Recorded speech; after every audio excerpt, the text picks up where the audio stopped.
It's another episode of Inside the Recording Studio, and I am Jody Whitesides. And with me, as always, is Mr. Chris Hellstrom. How are you today, Chris? I'm doing all right, Jody. How about you? You sound very chipper today. You're a little bit more melodic with the intro than usual. Well, it's kind of going in line with today's topic. Yeah. What are we talking about?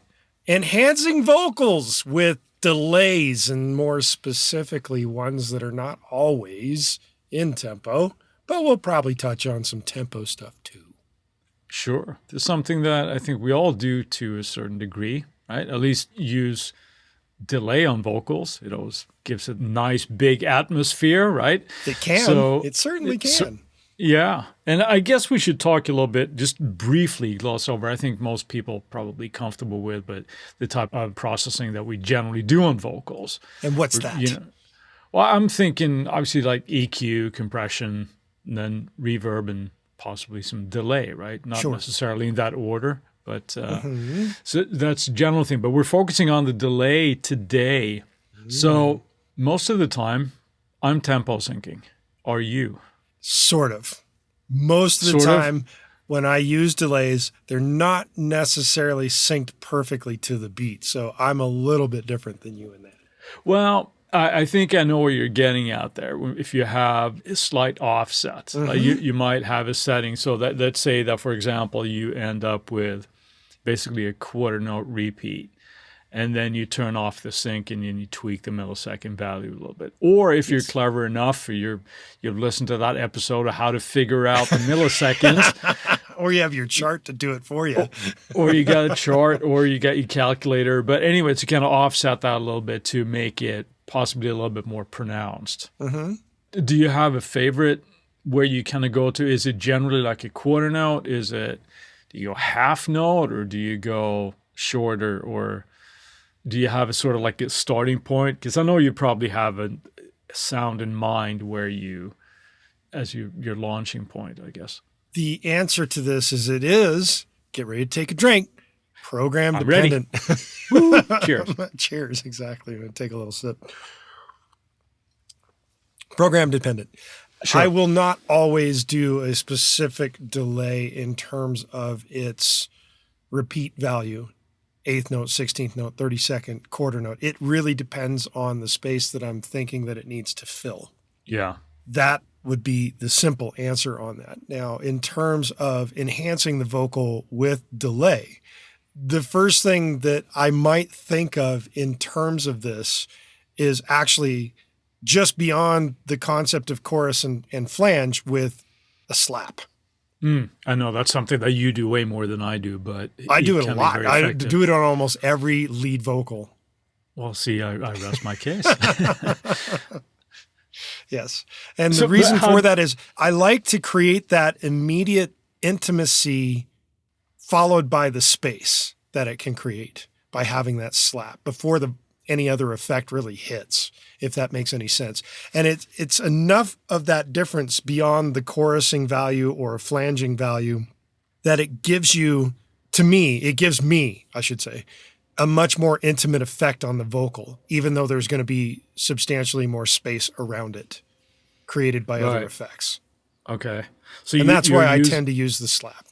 So it's more of an ambience type of a thing where you're creating almost like a mood. And I'm assuming you don't go with a whole bunch of repeats. This might be one or two. No, if it's for the first thing in terms of with a delay with a slap, it's not a whole bunch of delay. Right. It's literally one. It's like literally one. Now, whether it's spread out stereo-wise or not, that's a little bit different. And if I'm spreading it stereo-wise, yes, the milliseconds are going to be off. And is it going to be the exact value in milliseconds of, say, at a song that I'm currently mixing right now is a beat tempo of 91, where the 16th note would be 165 in milliseconds. And going with the 32nd note, you're looking at about 82.5. And that's really hard to kind of cut down into that. So I'll always make that a little bit longer if it's a 32 or a 32nd note slap. So but I will offset them if I'm trying to space it a little bit left, right to get a little bit more width out of it.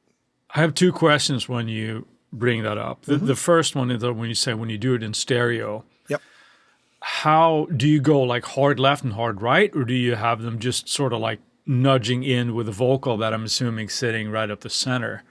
That's my first question. So think about that for a second. All right. The other one would be like, how loud is this effect? How, again, content dependent, I know, but do you have this relatively pronounced, or is it more kind of like tucked in there to feel more than necessarily be super in your face? All right. The answer to number one is about 90% of the time it's hard left, hard right. Okay. Sometimes it's not, but 90% of the time I would say it probably is. The answer to the second half of the question is more often than not, I bring it in enough that you feel it, not enough that you're really going to notice it. And the reason for that is because the more you bring it up in value, and you're talking about a slap, so it's not a very big delay, that ends up making the vocal louder. And that's not necessarily where I'm trying to go with it. I'm just trying to create a sense of ambient space that gives that intimacy on the vocal prior to any effects happening. So do I ever do it where you're noticing it? Sure. Did I do that a lot? No, probably only about 10% where it's noticeable. Yeah. Yeah. So it's the exact opposite of like the spread is like 90% of the time it's hard left, hard right. In terms of the noticeability of it, it's probably 10%. Yeah. Because it's a good trick there to do, and we do that same thing, or I do at least, and I think you do it too, when you're trying to set a reverb in its level. Yes. Where, you want it to be heard, but not so much that it takes over the track. So a good trick to do there is like if you just have it to a level where if you mute it, you miss it, but it's not super prominent when it's engaged. Now, I'm guessing you're treating your slap very much in that kind of vein, right? Yes. When it comes to the width, though, does that depend on, and I'm assuming it does here, but I'm going to be ignorant, depending on how dense the mix is, right? Yes. Right. So the more sparse the mix, the wider you can kind of go. Is that how you kind of treat it? Or because that's the space, I mean, that's prime real estate in the mix, like hard left and hard right. So. It is prime real estate, which is also why, generally speaking, I EQ the delay of the slap to be not the same value of the lead vocal itself. In other words, I'm going to do more of a high pass filter and a low pass filter. So I'm cutting down on the highs and the lows, and I'm really kind of taking it in just a sampling of it, not the whole spectrum, generally speaking. Do I do that 100% of the time? No. Sometimes I will leave 100% of the vocal, but more often than not, I am taking more of the upper part to, again, get that air. Right. So where are you talking? You're talking about maybe like 2K now, or are you going even higher from what you're leaving? No. I would probably doing a low pass filter down to around, I don't know, maybe 2.4K, and a low pass filter that is probably around 500-600. Okay, so I'm leaving a bit of the mid, to give the value that you feel it, but not so much that it's taking over, and not so much that it is like the whole vocal. Right. So you're still leaving some weight in that as well when you got the mids there. Yes. As well. Okay. All right. Interesting. I don't use that. You don't do a lot of slap, but when you do, are you doing the same thing or? Yeah. I mean, if I do. There's one reason why I might do a slap, and that's just if I needed that same intimacy, right? Or if I'm trying like different ambient type of reverbs to make it have a certain space, like a small room is what I do most of the time. Right. But for whatever reason, if that doesn't work and I want perhaps a little bit more drastic of an effect, I'd either play with the pre-delay on the reverb. Yeah, but that's not this episode. We're talking delay, No, dude. no, I know, but that's what I'm saying. I'd rather do that, or I'll try the slap, and it's whatever works best for me. Sure. But generally, when I'm doing vocals, because of the type of music I tend to mix most of the time, it would be a longer repeat and a longer delay time, and whether that's more or less tempo synced, right, where it's like a quarter or sometimes even a dotted eighth, that type of thing, and a quarter, just to make it really kind of smeary. But then again, you got to play with that level so that it doesn't take over the track, right? Yes. And of course, just like you, I work a lot with EQing the delay return, so that, again, it's not taking up too much space and it's just sits there and does its job, really. So I will go down, I would say, case dependent, but probably down to like 3K that I'm cutting off. And then the bottom, I'm pretty aggressive there. I would probably go up to, if it's on the vocal here, I would probably go up to 200 or something, maybe even higher. That's aggressive when I just said I take it to 5 or 6. Yeah, but I'm doing it as a little bit more of a prominent kind of delay. So when you're doing it for the slap effect of that, I think that's a little different. Yeah. So that's what I'm saying. That I think that's pretty aggressive because, again, like if you have a lot of delays and stuff bouncing around at those lower frequencies, you're going to end up with a lot of mud down there. So that's not... Very true.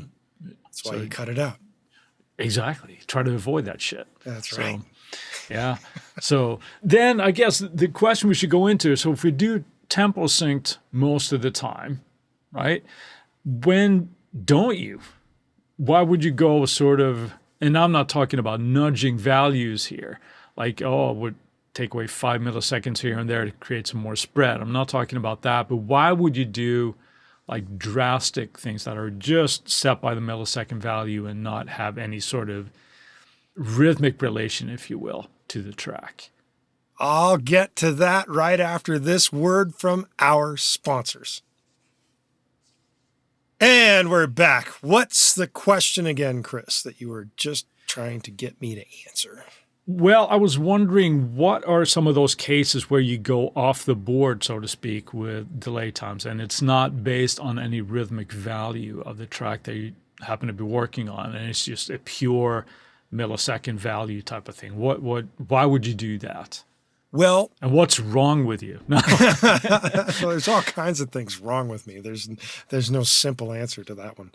The answer to the idea of going to a millisecond value, and I tend to work primarily on milliseconds because it's a lot easier to control. Yeah. And because I don't generally, as I mentioned earlier, fall into straight tempo synced delays. It's never been my thing to do that. Now, do I do it on occasion? Sure. Do I do it a lot? Not exactly.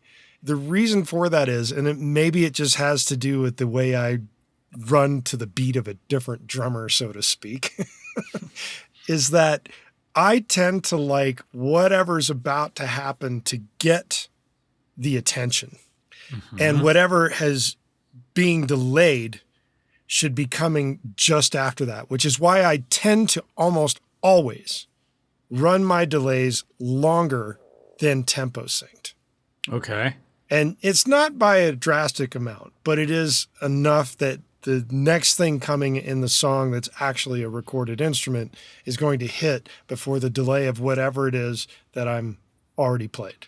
Okay. Does that make sense? Yeah. Does that answer that portion of the question? It does, but I have follow-ups. Okay, follow. So now when you mentioned your slap here in the beginning, mm-hmm. you mentioned 32nd and 16th notes. 16th note, depending on the tempo, slap. That's pretty heavy. Mm-hmm. Yeah, that's pretty long. Yeah. Do you find that, first off, when you're using a longer slap time? Well, I wasn't thinking slap in general, but I'm just talking overall. No, I know, but I have a question when it goes back to that, because okay. I will try to make sense of this in a second. But when you're doing that, do you first find yourself that you have to do that at a lower level, or does it become too prominent, or is that a deciding factor where you might make something a little tighter, going into like 32nd note, depending on the time of the track, obviously, or the tempo of the track, I should say? Is that your starting point then? Because I'm assuming that when you're doing these like slaps here, and this is where I'm trying to make sense of this. Okay. Is that, do you have sort of like the timing of the 32nd note and then offset that, or do yes. you have norm? Okay. That is the exact answer right there. I get the tempo synced version, and then I extend it just a little bit. Okay. To feel. So I answered my own question. You did. Yeah. All right. Okay. No, but that's interesting because sometimes, we hear, and we all have like plugins where it's like boatload of presets and this, and there were arguably something called slap in there, and it would always be set to a certain value, right? Obviously, because it's a preset. Yes. But you end up changing that, is what you're saying, for every song, because it's not always going to be. Well, if every song I actually did was at, say, tempo 91 that I mentioned earlier with the song I'm currently working on, then it would be the same. Well, however, so. because every tempo is different, I go tempo oriented based on the actual song itself. I'd like to deal with the rhythm based off the actual timing of the rhythm, not to just be entirely willy-nilly. Right. Okay. So you go back to the rhythmic division, yes, and then tweak from there. Then tweak from there. Exactly. Gotcha. All right. And what do you think that adds then, as opposed to just having a set sort of like millisecond value on? We're talking slap here. So we're talking also vocals, and vocals to me generally are very rhythmic. Now, slap, as it would occur for, say, a snare drum or a kick drum, is going to be very different because those are very short bursts. Mm-hmm. Vocals are not the same thing as very short bursts, unless, of course, you're doing some kind of weird rapping that's all chopped up or something. To me, the vocal needs to have its own world inside the song.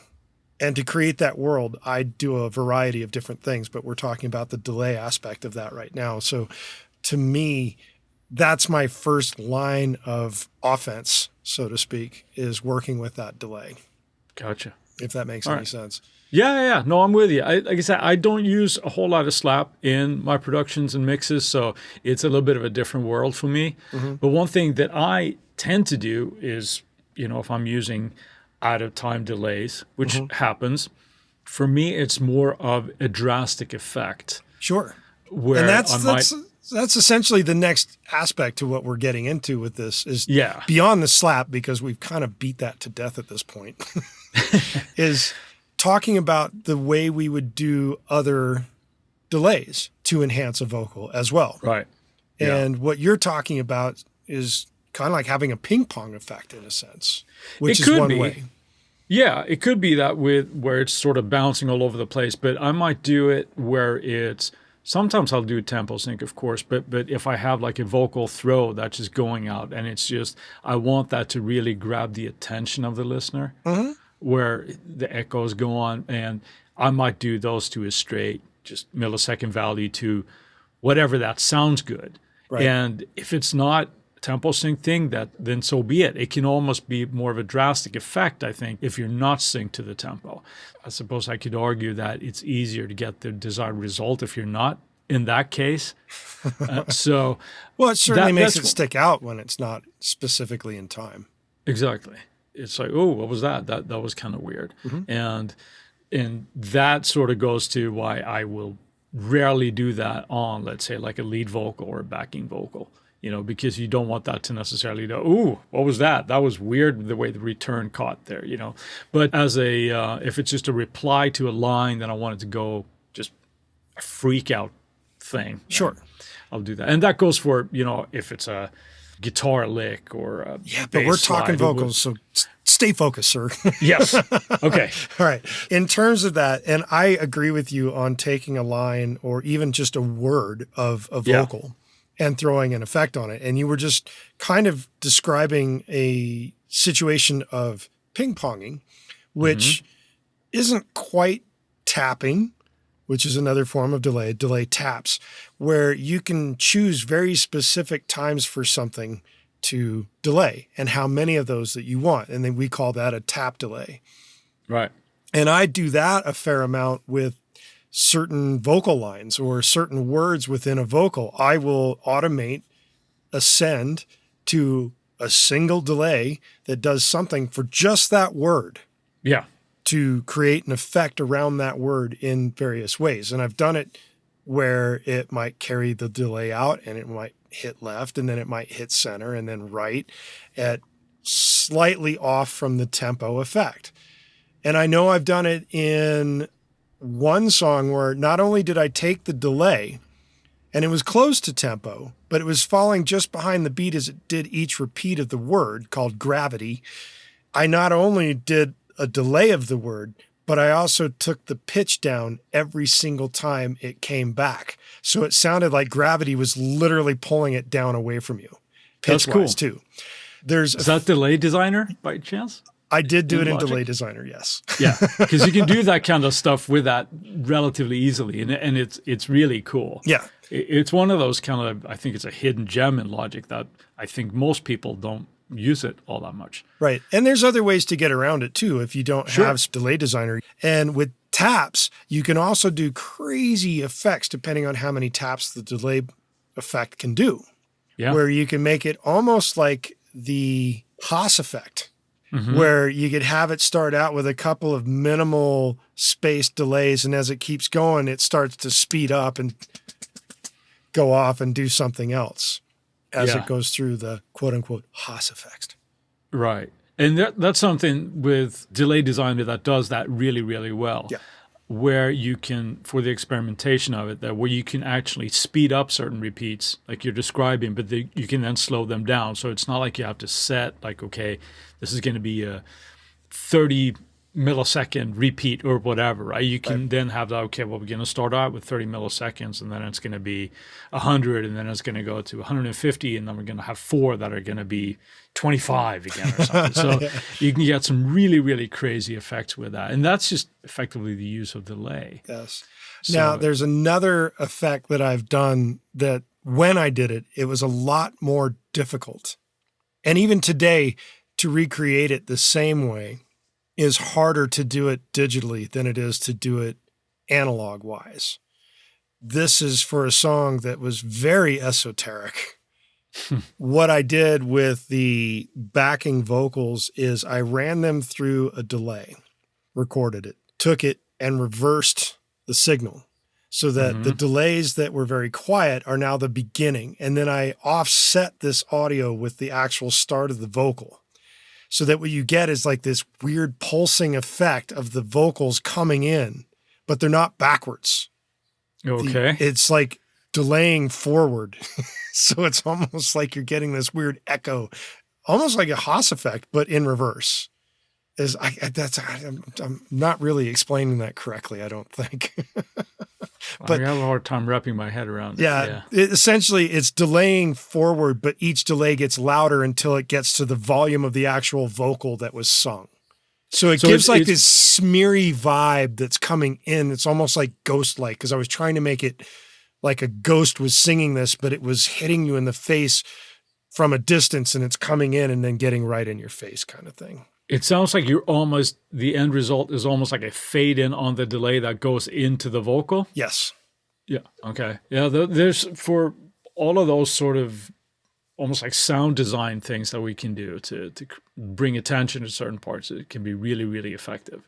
Yeah. Well, it gives a very eerie effect, and the song required that, and it came out pretty wild.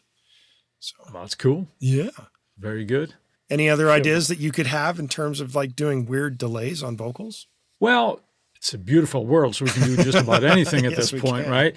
But the one thing that I tend to do a fair bit, actually, is one thing that you touched on there, where you'll have just a delay on a certain word. Mm-hmm. And you mentioned automating that. So yes, with a send. With a send. I tend to do that as well sometimes, but I also will frequently duplicate that track and cut out that one single word. Because with the sends, it can be a little bit trickier, in my experience, to kind of get the effect that I want. So I will have that on a separate track and process that separately. Mm-hmm. And then again, manual delay.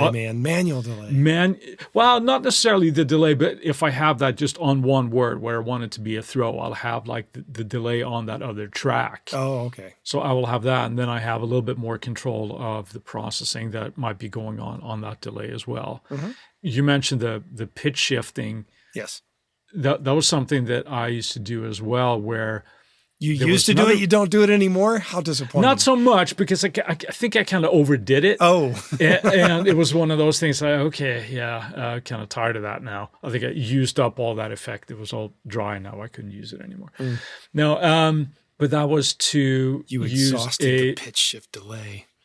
Yeah, it was empty, but it was using a formant filter on the delay as well, and have that just go down drastically, just pitch that down, automated. And but are you doing that tempo wise, or are you doing that off tempo? Because we're thinking off tempo here. Well, yeah, that was more like going from point A to point B, and I would more. It was one of those things where I wanted it to end on a certain beat because it was a very drastic effect. Gotcha. And it almost had the idea or the feel of a tape slowdown type of a thing. Okay, those are fun. Yeah. Like I said, I think I overdid them a little bit too much at one point. So it's like, okay. But it is a cool effect when you have that. You can do it easier now with different plugins, but automating the pitch shift like that. And you can obviously go the other way around, like the fade-in thing they talked about with the delays there and the reverse delays. And yeah, I mean, there's so many different things that we can do with those, but fun with delays, man. So with the delays. With that, let's move on to our Friday finds. Chris, what have you got today? Well, speaking of all the delays and smearing effects that we've talked about today, I discovered or came across a plugin, at least this week, from Audio Thing, and it's called Frostbite, now version 2. Okay. And what that is, it's a plugin that has 3 different modules in it, but it's a freeze plugin, basically. So it takes the audio that you can tweak and it has a couple of different algorithms in it where you can make it really granular, but you take an audio and you essentially process the crap out of it to get some really, really cool spaced out results. So it's great for sound effects, that type of thing, and works on all sorts of instruments. And I thought that looked really, really interesting. So my Friday find is Frostbite 2 Audio Thing. And what about you, sir? What do you got? I'm going with something that Native Instruments just announced. It's called Lunar Echoes. Now, it sounds like very that topical. Would be, yes, how very topical. It sounds like it would be a delay unit. However, it is not. It is one of their construction kits, I guess would be a good way of saying it, for techno creators and dub step type stuff. And it features melodic tech lines, and it features dub chords and bass lines. And it also has some classic gear recreations. And it's good for doing modern type of EDM, dub, that kind of stuff. Lunar Echoes. The name is very topical. The content slightly not off so topic. much.